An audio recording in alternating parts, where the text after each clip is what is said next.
Y el tema es cómo Pablo predicaba a Cristo. Y bueno, tenemos aquí la narrativa del libro de los Hechos y tenemos aquí el primer sermón de Pablo que se narra aquí a detalle en la Biblia.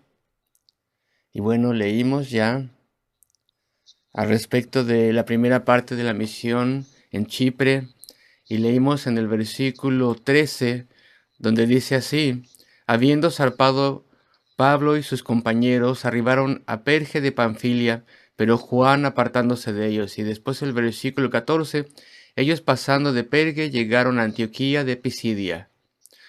Fue un largo viaje y esto incluyó el subir unos 3.500 pies y llegaron a Antioquía y después fueron a la sinagoga en el día de reposo y se sentaron allí. Y después allí comenzó el culto. Y bueno, los cultos judíos en las sinagogas en aquel entonces no eran muy reverentes que digamos.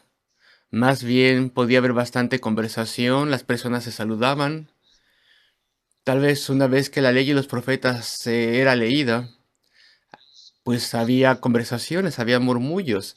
Y leímos ahí en el versículo 15 que los gobernadores de la sinagoga, los principales de la sinagoga, bueno, no nos lo explica, pero ellos notaron a dos personas ahí y tal vez un pequeño grupo de personas con ellos que evidentemente eran personas educadas. Y bueno, ahí estaba Pablo, que anteriormente había sido Saulo. Estaba ahí Pablo, el apóstol. Y ellos tal vez sabían que él había sido educado a los pies de Gamaliel y que él era un judío, que había sido bien educado, un líder anterior. Y tal vez conocían algo de su reputación y tal vez pensaron queremos escucharle. Y Bernabé, su principal compañero, quien era un levita, y wow, dijeron tenemos un levita aquí, llámenlo, llámenlo. Tal vez algunos los tendrán que decir. Y entonces se acercaron a ellos, y dice entonces, varones hermanos, si tenéis alguna palabra de exhortación para el pueblo, hablad. Y entonces después tenemos aquí el sermón maestro del apóstol Pablo. Bueno, principalmente predicado a los judíos, sí, porque esta era una sinagoga judía, pero parece ser que había muchos gentiles que temían a Dios, proselitas, algunos de ellos que estaban ahí. Algunos no eran verdaderamente pues proselitas, pero bueno, estaban ahí preocupados, con interés. Y bueno, Pablo se dirige a ellos más de una vez, de forma específica. Y mientras que este sermón es para los judíos, es un sermón simple, directo, y podía ser entendido también por los gentiles que estaban ahí. Entonces es obviamente reportado aquí de forma muy exacta, se narra de forma exacta porque se presenta de esta forma. Pablo dijo. Es lo que Pablo dijo. No es solamente un reporte de lo que dijo, sino que sus palabras están aquí. Y bueno, entonces el sermón fue solamente así de corto, mientras que los sermones hoy en día son más largos, solamente de este tamaño. No, no, no, no, no. Estoy seguro que era mucho más largo el sermón. ¿Acaso tenemos aquí una contradicción? No, no, no. No era solamente un resumen, sino que eran sus palabras aquí. Y bueno, está acortado sin lugar a dudas. Y podemos ver que mientras que cada punto significativo e importante está aquí fielmente narrado, así como él lo dijo, también podemos asumir que a cada punto hubo una explicación, evidentemente. Tal vez también ejemplos, pero evidentemente tiene que haber habido una explicación. Y bueno, los puntos principales, como los tenemos aquí versículo a versículo, probablemente están aquí y evidentemente son por inspiración divina y probablemente son citas exactas de los puntos que dijo, pero podemos asumir que hubo una explicación compasiva. Entonces el sermón muy probablemente era más largo que esto. Pero lo tenemos todo aquí en cierto sentido. Tenemos todos los puntos importantes del sermón aquí y aquellas partes que tenemos aquí están citadas fielmente. Pero bueno, la explicación adicional y todo eso pues no lo tenemos aquí. Pero honestamente podemos decir que todo lo que Pablo dijo Cada punto de razonamiento está aquí. Y esto lo quiero aclarar. Y aquí en el versículo 15 dice, y después de la lectura de la ley y los profetas, los principales de la sinagoga mandaron a decirles, varones, hermanos, hablad. Y versículo 16, Pablo se levantó. Y eso no era común en la sinagoga. En otra parte hemos leído que los líderes judíos se sentaban al enseñar, pero no aquí. No aquí en Antioquía. Esta era una cultura romana en el área. En esta ciudad que era una especie de fuerte, un lugar principal, una ciudad principal allí. Había muchos romanos y griegos, había muchos judíos también viviendo en ese lugar. Pero bueno, seguían más bien la cultura romana y los que hablaban pues se levantaban en la sinagoga. Y así se nos dice. Y entonces dice aquí, hecha señal de silencio con la mano, versículo 16, dijo lo siguiente. ¿Y por qué tuvo que hacer esto? Bueno, pues porque el culto no estaba en su parte más litúrgica, más bien estaba en la parte en la que había conversaciones. Entonces él estaba tratando de llamar la atención, tratando de encontrar la atención de las personas y empieza con estas palabras. En la última parte del versículo 16, varones israelitas y los que teméis a Dios, oíd. Varones de Israel. Tal vez esta era una forma algo formal de utilizar para hablarles, pero bueno, tal vez desde el principio está diciendo, acordaos de quién sois, acordaos de vuestros privilegios. Ustedes son el pueblo de esa nación a quien Dios ha bendecido en particular, a quien Dios ha dado su palabra. Entonces tienen una responsabilidad de escuchar con mucho cuidado a esto que voy a decir. Así que comienza así. Y bueno, les voy a dar los 4 encabezados principales del sermón. La primera porción del sermón tiene que ver con un Salvador que se necesitaba. Y bueno, los judíos necesitaban este énfasis, un Salvador que se necesitaba. Ellos, en general, los formalistas entre ellos, los creyentes formales en Dios, ellos estaban convencidos de que tenían un lugar especial en el corazón de Dios debido a que eran judíos, porque eran salvos por raza, por etnicidad. Ellos pensaban que eso aseguraba su estatus con Dios. Ellos, entre todas las personas, necesitaban saber que necesitaban un Salvador. No era verdad que todos los judíos iban a estar bien en el día del juicio. Todos necesitaban una relación personal con Dios y una relación viva y activa con Dios. Y nosotros tal vez tendremos a personas así en la congregación aquí. No porque sean judíos, sino porque ellos imaginan que de alguna forma tienen un estatus con Dios y que son aceptados por Dios debido a que tienen cierta credulidad en la fe cristiana en la Biblia, debido a que tal vez adoran a Dios. Y el gran reto de este mensaje es, ¿tú tienes una relación personal con Dios? ¿Tú has venido a Dios como un pecador que necesita un Salvador? ¿Has creído en Cristo? Y esto es lo que el apóstol Pablo desea predicarles a la audiencia judía y a los gentiles también. Acuérdense, este es el comienzo de la misión gentil. Primero fue a la sinagoga y después a los gentiles. Pero bueno, permaneció aquí en esta gran congregación. Entonces comienza ahora, hablando de la necesidad de un Salvador, versículo 17. Voy a avanzar a través del sermón muy rápido. Espero que funcione bien. Y vamos a intentar mostrar los 4 encabezados del sermón de Pablo. El Dios de este pueblo de Israel, versículo 17, escogió a nuestros padres. Dios los escogió a esta nación. Él los escogió desde el principio. Y enalteció al pueblo, siendo ellos extranjeros en la tierra de Egipto. Eran esclavos. Sin embargo, Dios les levantó, les exaltó, les levantó de esa situación terrible, en la cual estaban como esclavos entre los egipcios. Y con brazo levantado les sacó de ella. ¿Y qué significa esto de brazo levantado? Tal vez es una cosa que está indicando el pilar de fuego y de nube que iba delante de ellos. Con brazo levantado los sacó de ella, de Egipto. Y después notamos inmediatamente ¿qué es lo que está haciendo el apóstol Pablo? En la primera porción del sermón, él va a recordarle su historia. Y bueno, no hay duda de que los judíos en tiempos bíblicos y en muchas ocasiones de la historia, ellos amaban escuchar su historia una y otra vez. Entonces esto es solamente un truco de oratoria que el apóstol Pablo les iba a decir lo que ellos ya quieren saber para poder obtener su atención, pues no por completo, no. No solamente no.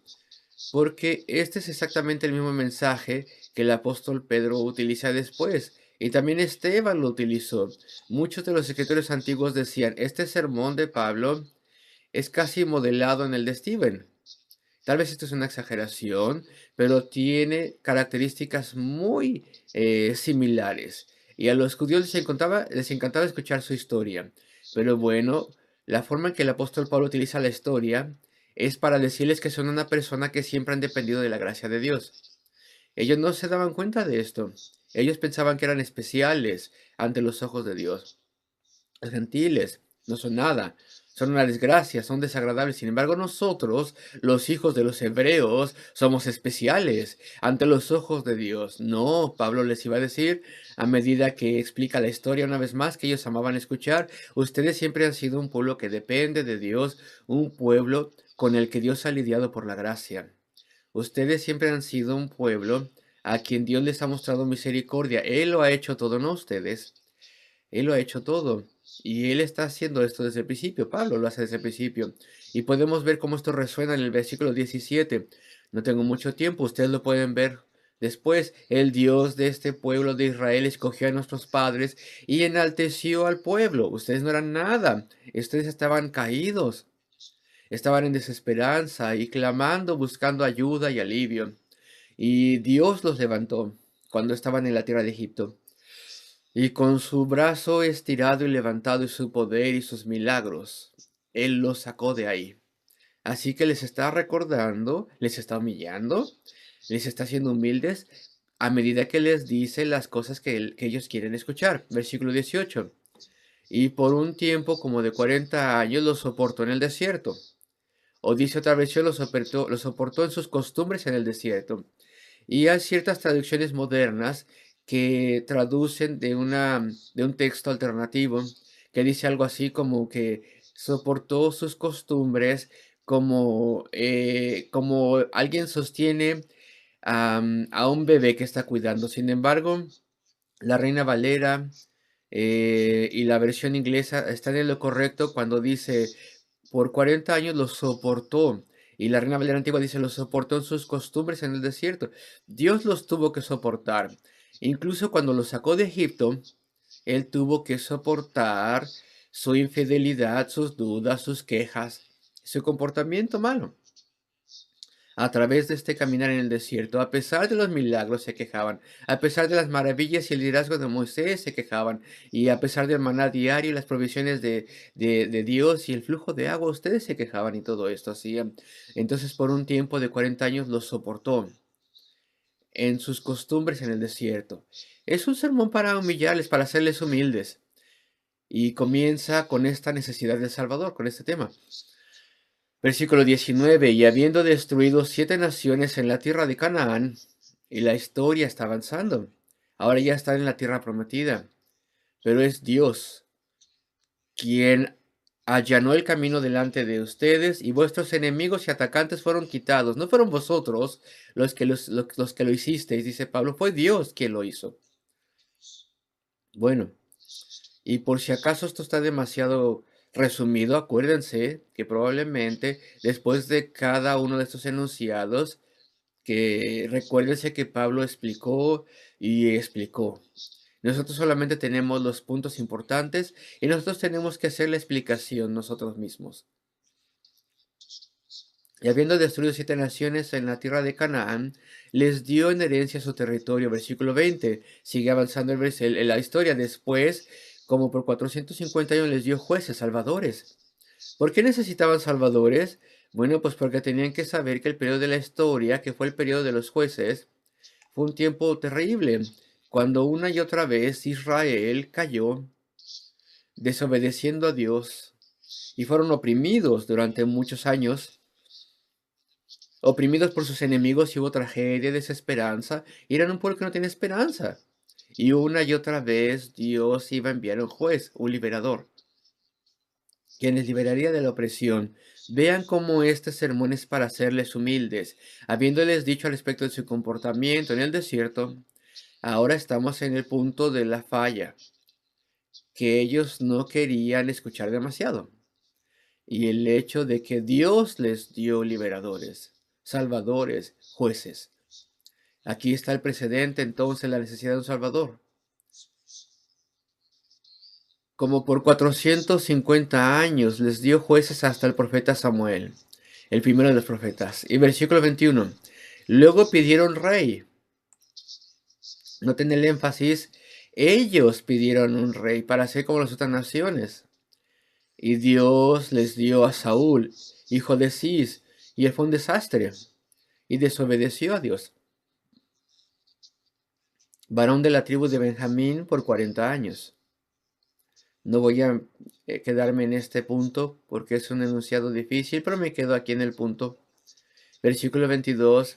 Quitado este, en cuanto su deseo fue cumplido, el deseo de un rey, en cuanto esto fue cumplido, las cosas empezaron a empeorar.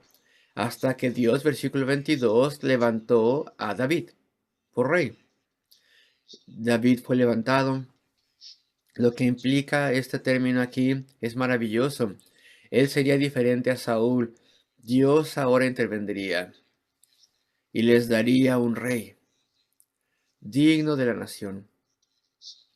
David pecó, lo sabemos, a lo largo de su vida, pero debido a que se arrepintió de su pecado y tuvo gran dolor por su pecado, fue restaurado por el Señor. Y entonces todavía podía decirse: he hallado a David, hijo de Isaí, varón conforme a mi corazón. Él deseaba que la voluntad de Dios fuera hecha. Y versículo 23, de la descendencia de este, el mejor de los dos, no Saúl, sino David, de la descendencia de este hombre, de este varón, y conforme a la promesa, Dios levantó a Jesús por Salvador a Israel. Este nos trae el segundo encabezado. Él sería un Salvador quien moriría. Pero el versículo 23, aquí Pablo les predica diciendo: de la descendencia de David. Ellos sabían que a David se le había prometido en la segunda de Samuel 7, donde David por primera vez obtiene esta clara promesa de que uno de sus descendientes sería el gran Mesías. Y después diferentes salmos y otros pasajes de la Escritura, vemos ahí las promesas que eran las promesas eran famosas entre los judíos. Y les voy a mostrar cómo el apóstol Pablo menciona esto en este sermón. La promesa primero se hizo, como ustedes saben, en el huerto de Edén, después de la caída del hombre, en Génesis 3, versículo 15, que habría esta gran batalla, lucha, tensión entre la simiente de la mujer y de la serpiente. Y Dios levantaría a un libertador, a un salvador. Y se les dijo en Génesis 3:15 al respecto de que la simiente de la mujer vendría, quien aplastaría la cabeza de la serpiente y sufriría la herida de su calcañar en el proceso. En otras palabras, un Salvador que sufriría vendría, quien pagaría un precio, un descendiente de la mujer. La promesa era continuada en la promesa a Abraham, que se hizo una y otra vez, de que él tendría un gran descendiente a través de quien todas las naciones del mundo, gentiles y judíos, serían bendecidos o salvos. Y la misma promesa fue repetida a Isaac y a Jacob, y más de una vez. Y esta es la promesa que fue renovada a David, que ese Salvador vendría de él. En última instancia, sería su descendiente. Y Pablo les recuerda estas cosas. Es una promesa que está aquí, que viene desde el principio y continúa aquí, desde que surgió la humanidad, de la simiente de este hombre. Y conforme a la promesa, Dios levantó a Jesús por Salvador a Israel. Versículo 23. Y bueno, no puedo imaginar la forma en la que el apóstol Pablo dijo esto. ahí estaba la nación judía esperando generación tras generación, siglo tras siglo estaban esperando al Salvador. Y ahora el apóstol está anunciándolo a esta lugar, esta sinagoga lejana en Antioquía. Es un evento cataclísmico, inmenso, de la descendencia de este hombre. Y aquí tenemos el tema que está hablando, un Salvador que moriría, versículo 24. Antes de su venida predicó Juan el bautismo del arrepentimiento a todo el pueblo de Israel. Juan era la voz que clamaba en el desierto, el último de los profetas, quien vino justo antes del Salvador. Y él predicaba el bautismo de arrepentimiento a todo el pueblo de Israel. Vemos lo que Pablo está haciendo aquí. ¿No os acordáis? Habéis escuchado respecto del famoso Juan el Bautista y cómo él se llamaba a sí mismo el precursor, aquel que vendría justo antes del Salvador. ¿Y qué predicaba? Que tenemos todos que arrepentirnos y estar limpios en nuestro corazón. Pablo está enfatizando esto constantemente. Es como que les está diciendo, tú crees que eres especial, tú crees que tú estás bien, tú crees que eres aceptado por Dios. Pero en todo momento Dios ha tenido que soportaros. Y Él los ha bendecido a pesar de que los tiene que soportar. Y Él ha hecho todas las cosas buenas. Y Él ha hecho las promesas del Salvador. Y justo antes de que viniese el Salvador, vino el precursor. Y su gran énfasis es, mira, pueblo de Israel, mirad, tenéis que arrepentiros. No estáis bien. No estáis aceptados simplemente porque sois judíos. Tenéis que arrepentiros. Y Pablo estaba enfatizando todo esto en todo momento. Y después en el versículo 25 dice, mas cuando Juan terminó su carrera, cuando se terminaba su ministerio, lo que se trasladó como el ministerio de Cristo, él ahí dijo, ¿quién pensáis que soy yo? No soy yo él, mas he aquí viene tras mí uno, de quien no soy digno de desatar el calzado de los pies. En otras palabras, esta es la forma en la que Dios tiene para decir, y en otra parte lo dice más explícitamente, es su forma en que tiene de decir de que Cristo es divino, que es mucho más alto que yo, que Él es el Mesías prometido. Versículo 26, el apóstol dice, varones hermanos, hijos del linaje de Abraham, y los que entre vosotros teméis a Dios, acordaos de quién sois. A vosotros es enviada la palabra de esta salvación. También a los gentiles, a vosotros es enviada la palabra de esta salvación. A vosotros. ¿Qué pueblo tan privilegiado sois? Sois la primera generación en Antioquía, les dice que escucháis esto. A vosotros es enviada la palabra de esta salvación, de que la promesa ahora ha sido cumplida y que el Salvador ya ha venido, quien perdona pecado. Después la muerte de Cristo, versículo 27.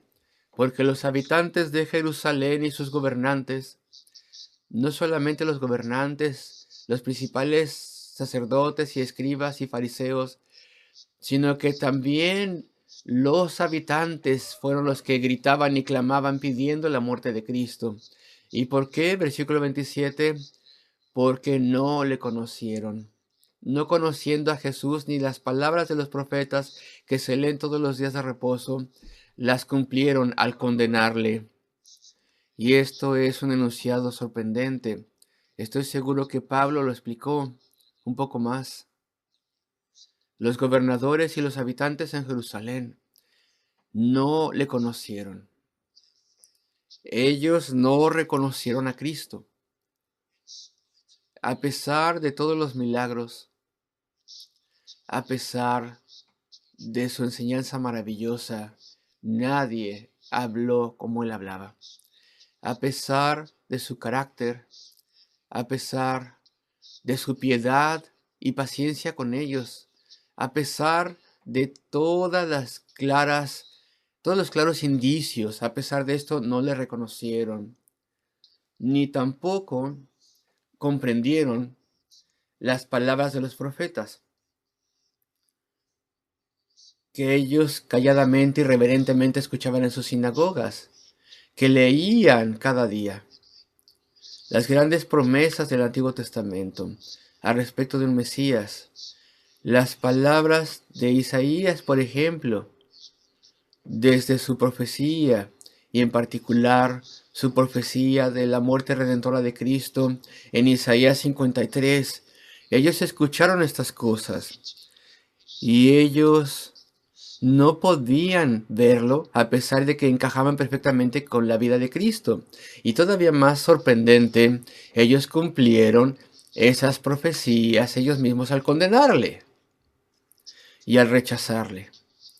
Y entonces pensamos al respecto de las palabras de Isaías y no podían ver que estas palabras estaban siendo cumplidas en lo que ellos, los principales sacerdotes y escribas y fariseos, le hicieron a Cristo. Ellos ejecutaron a Cristo exactamente en la forma en que el Antiguo Testamento lo predijo. Y no podían ver que esa profecía encajaba perfectamente con lo que estaba pasando y eran ellos los que estaban siendo descritos como aquellos que le iban a ejecutar, los impíos. Y Pablo lo señala. Porque los habitantes de Jerusalén y sus gobernadores, versículo 27, no conociendo a Jesús, no lo vieron. Ni las palabras de los profetas que se leen todos los días de reposo, las cumplieron al condenarle. Este es un enunciado bastante condensado. Y bueno, qué gran condenación de esos líderes. Y bueno, versículo 28. Y sin hallar en él causa digna de muerte. Acuérdense cómo ellos buscaban testigos que pudieran decir algo en contra de Cristo. Y no pudieron encontrar a ninguno. Y tuvieron que poner palabras en su boca, falsas palabras a estos falsos testigos. Y lo único que pudieron usar para acusarlo es que dijo que era el Hijo de Dios y eso era verdad. Y eso era evidentemente verdad. Y si tan solo lo hubieran pensado, se hubieran dado cuenta que era verdad.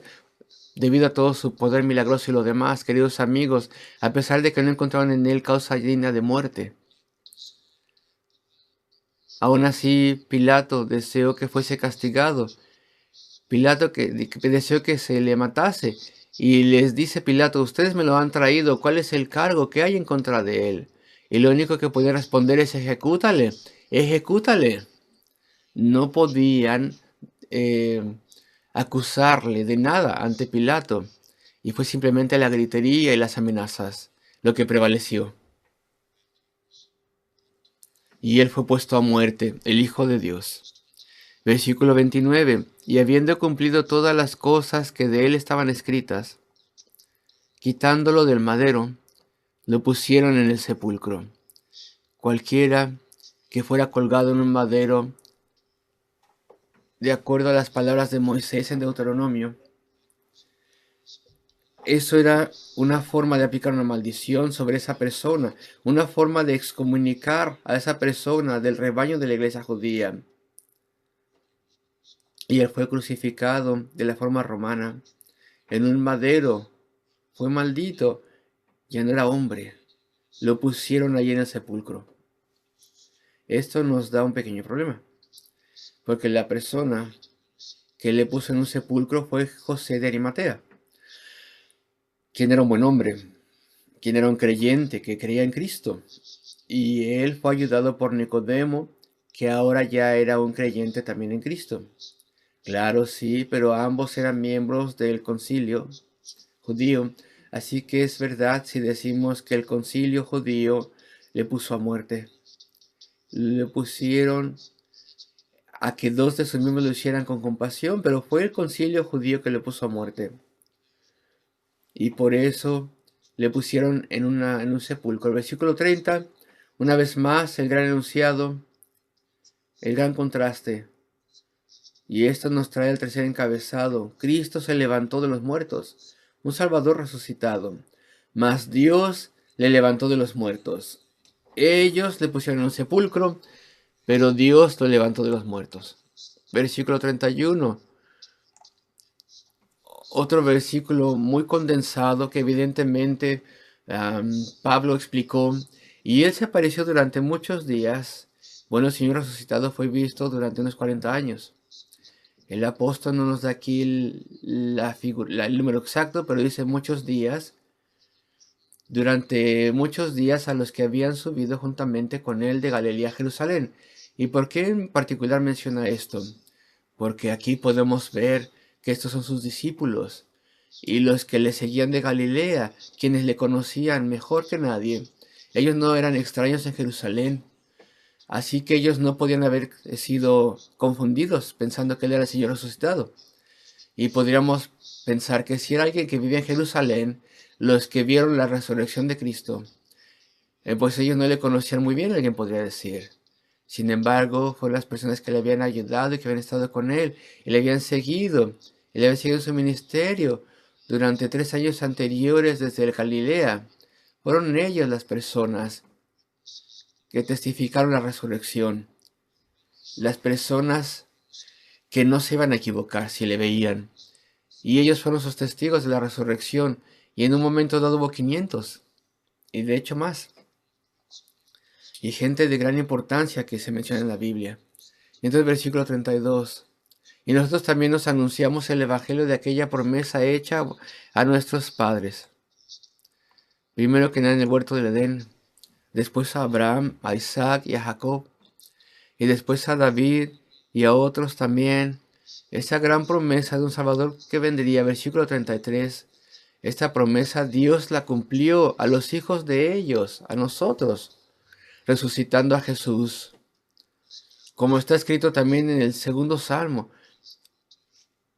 Y aquí tenemos la cita, mi hijo eres tú, yo te he engendrado hoy. Una referencia a la resucitación de Cristo, de que Él vendría al mundo para poder nacer, para poderse hacer humano, con una personalidad humana. Y se habla de su muerte y resurrección, pero siempre ha sido el Hijo, desde luego. No fue hecho hijo cuando vino a la tierra, pero puede decirse bien, yo te he engendrado hoy, pero siempre fue el Hijo. El versículo 34, y en cuanto a que le levantó de los muertos, y no me voy a caer con estas palabras, porque entonces no acabamos esta mañana, pero aquí lo tenemos al apóstol Pablo utilizando el mismo razonamiento que utilizó Pedro. Cita un salmo, versículo 35. Por eso dice también en otro salmo, Salmos 16, no permitirás que tu santo vea corrupción.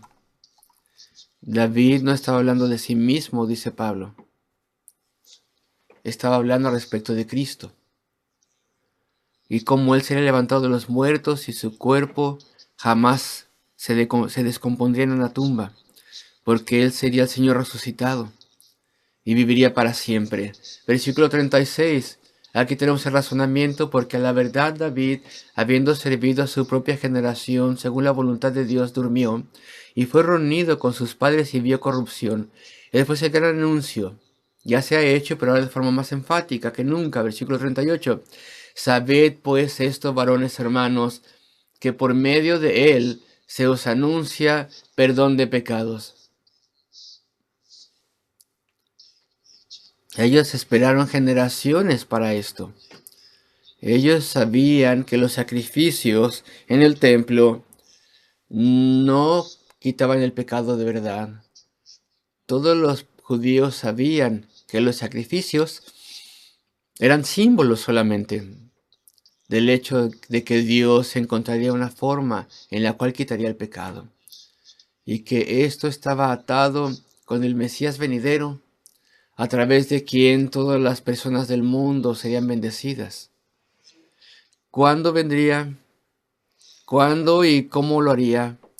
Bueno, pues incluso en el Antiguo Testamento se nos da información al respecto de cómo haría esto.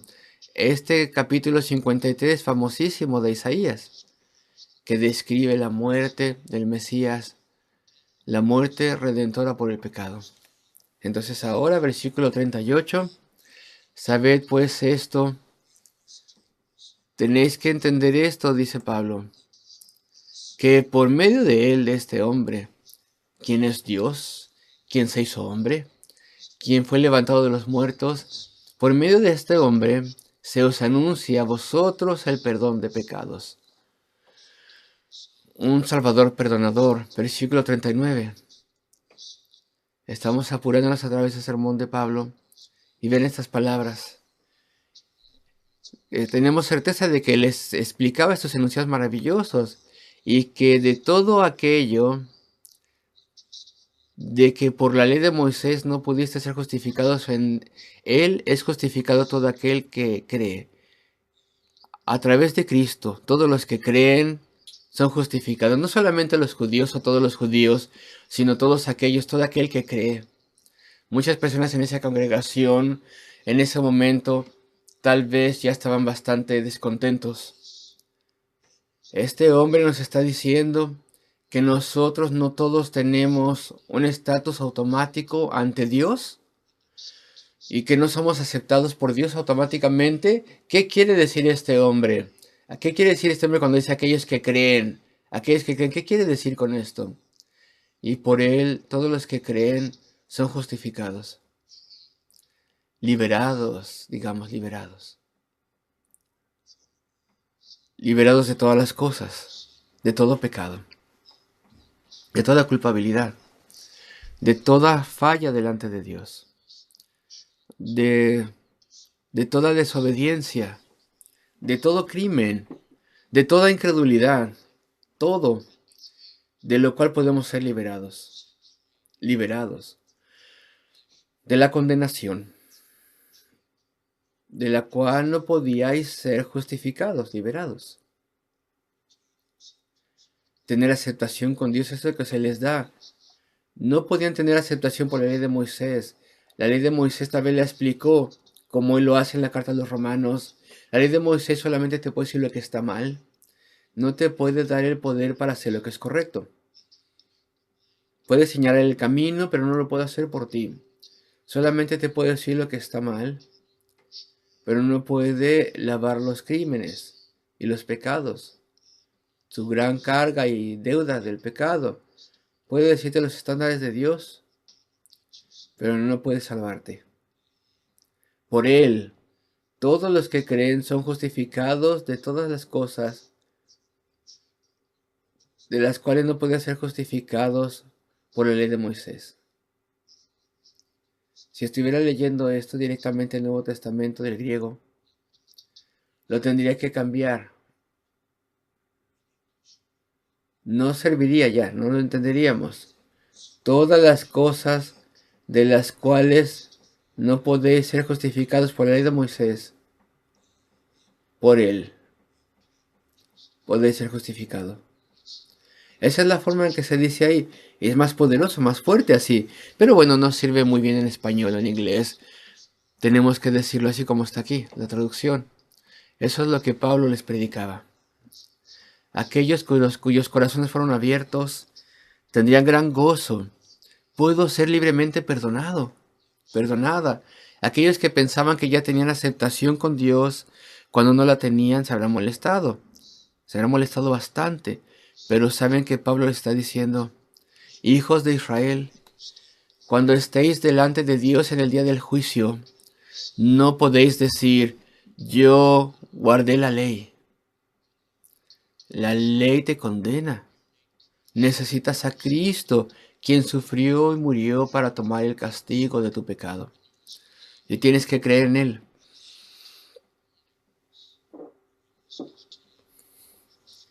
Y después las advertencias. Versículo 40.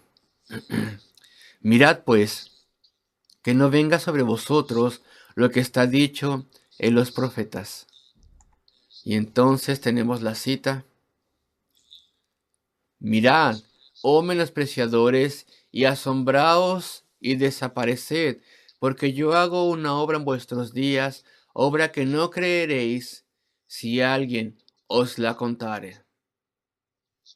Y aquí tenemos una profecía hecha unos 500 o 600 años antes de Cristo, que fue hecha a los hijos de Israel poco después de que los caldeos arremetieron contra su ciudad y la destruyeron.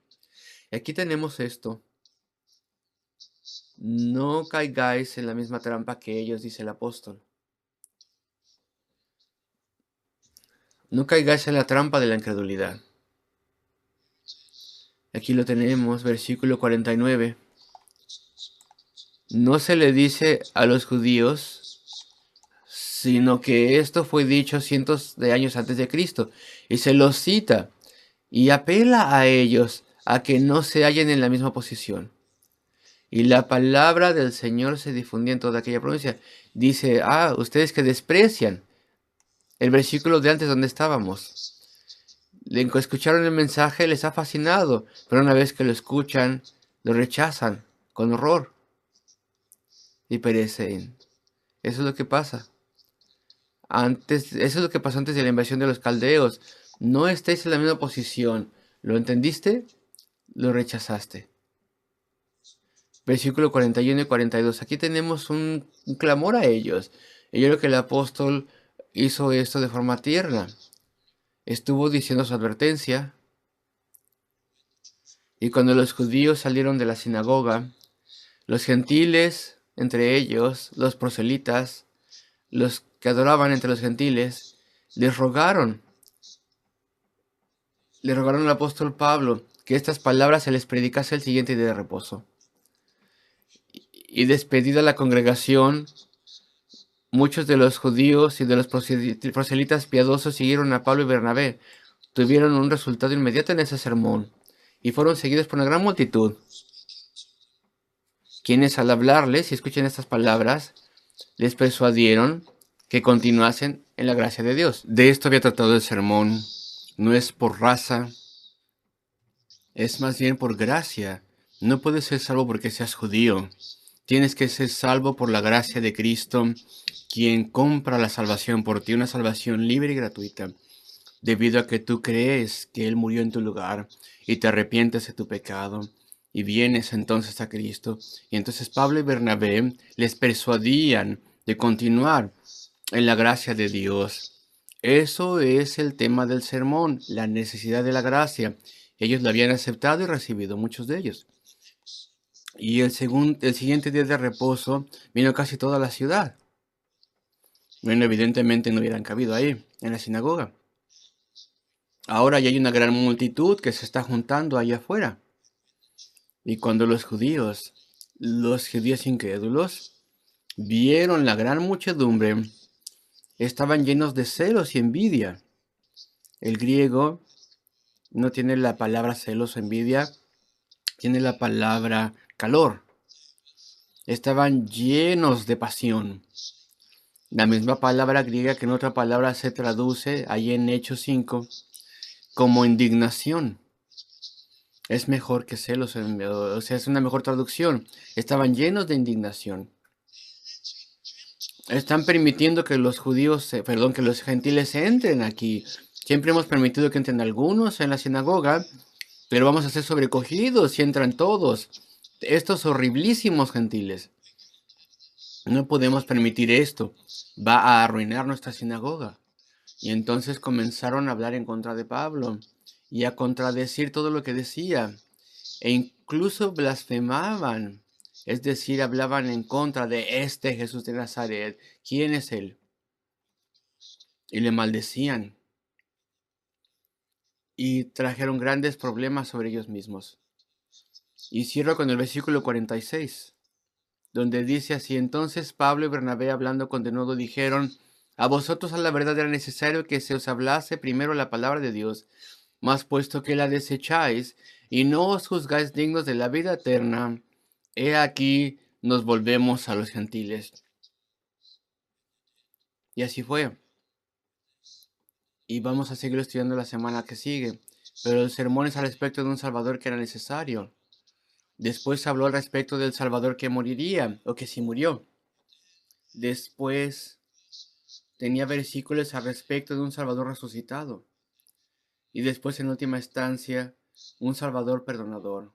Queridos amigos, me pregunto si hay aquellos entre nosotros que tú evidentemente no eres judío, pero tú podías estar entre aquellos que desecháis el mensaje de Cristo y que te juzgas indigno de la vida eterna. Y entonces, dice la palabra, nos volvemos a los gentiles. Si tú entiendes el mensaje de la salvación y lo rechazas, tal vez demasiadas veces, tal vez ya muy firmemente, pues Dios puede apartarse de ti de forma permanente. Y Pablo tiene que haber suplicado a sus compatriotas a que no lo hicieran. Y muchos escucharon, pero muchos no escucharon. Ese es nuestro mensaje para esta mañana.